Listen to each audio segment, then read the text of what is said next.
Hello everyone, I am Batu, and today we're going to be talking about Acumatica P3M CMMS asset organization view.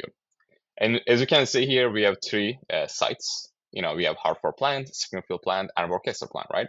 So, for example, let's go into the Springfield plant. When you click on it, we can see the whole facility view with each of their assets, with if they're available, if they are done, as you can see by their color, and they're interactive as well.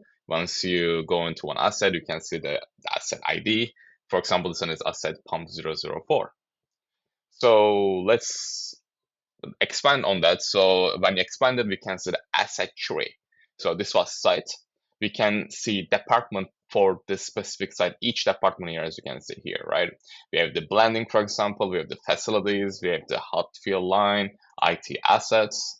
For example, let's go up into this one, hot field line, and we can extend that as well to see the whole tree, whole asset tree, right? So inside this department, we can see each of our asset with their asset ID, as you can see here. This is for equipment center, for example. This is single filler conveyors. We have the M2 bottle rinser and so on. For example, let's extend this one as well. We can inside these rinsers, we can see the specific asset. We have the rinser gripper right side, rinser gripper left side, for example, right? And this goes.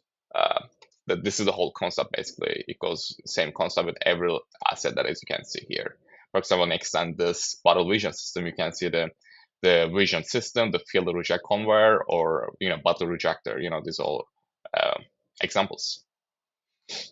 We can do the same thing for Hartford plant. When you click on it, you can see the what you call utilities, department, and the asset. And same goes with the other facility, the forecasted plant. You can see each department for this specific site. You can extend that to see the whole asset tree of it. You can see here. Thank you.